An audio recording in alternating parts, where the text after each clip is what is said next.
நாளை சிந்திப்பதிலே நான் மிக்க மகிழ்ச்சி அடைகிறேன். ஆண்டவராய் இயேசு கிறிஸ்துவுக்குள் நீங்கள் யாவரும் சந்தோஷமாய் சமாதானமாய் இருக்கிறீர்கள் என்று விசுவாசிக்கிறேன். இந்த நாளிலே தேவன் நமக்கு தந்திருக்கிற நல்ல வசனத்துக்கு நேராக நாம் கடந்து செல்லலாம்.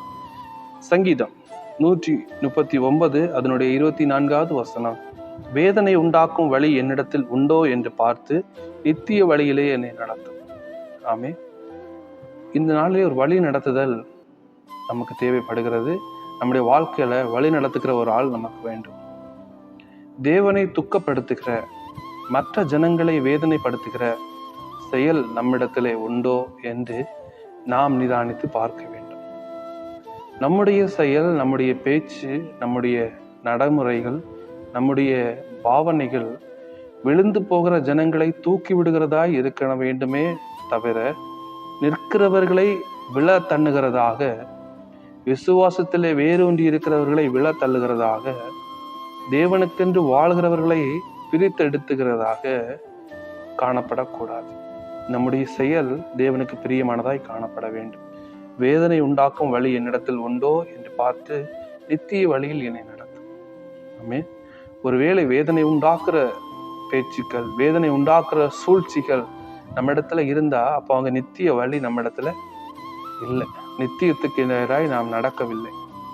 எப்போ நம்முடைய செயல், நம்முடைய பேச்சு பரலோக ராஜ்யத்துக்கும் தேவனுக்கும் பிரியமானதாக, தேவனை சந்தோஷமாய் வைக்கிறதாக, ஒருவன் இந்த உலகத்துல ரட்சிக்கப்பட்டா மனம் திரும்பினா பரலோக ராஜ்யத்துல சந்தோஷம் உண்டாகும்.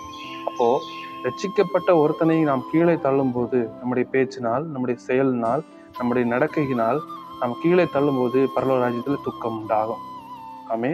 அப்போ அப்படிப்பட்ட வேதனை உண்டாக்குற வழி நம்மிடத்துல உண்டோ என்று பார்த்து, ஆண்டவரே என்னை நித்திய வழியில என்னை நடத்தும் என்று வசனம் சொல்லுகிறார்.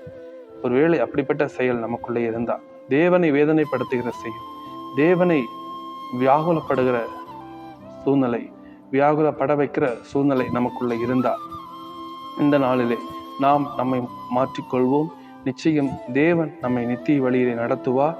எப்படிப்பட்ட காரணங்களோடு, எப்படிப்பட்ட சூழ்நிலையோடு இருந்தாலும் அவருடைய சத்தியத்திலே நாம் நடக்கும்படியாக, அவருடைய நித்தியத்திலே நாம் நடக்கும்படியாக, அவருடைய பேச்சை கேட்டு நாம் நடக்கும்படியாக, அவருடைய வார்த்தையை கேட்டு நாம் நடக்கும்படியாக, அவருடைய சத்திய வழியிலே நாம் வேரூன்றி இருக்கும்படியாக நம்மை நாம் ஆயத்தப்படுத்துவோம்.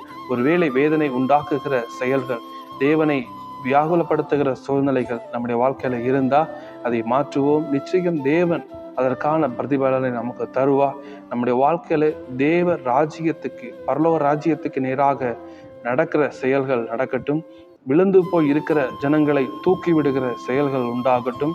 வியாதியோடு, கவலையோடு, கஷ்டத்தோடு, கண்ணீரோடு, பலவிதமான நிந்தைகளோடு இருக்கிற ஜனங்களை நம்முடைய வார்த்தை தூக்கிவிட வேண்டும், நம்முடைய செயல் தூக்கிவிட வேண்டும்.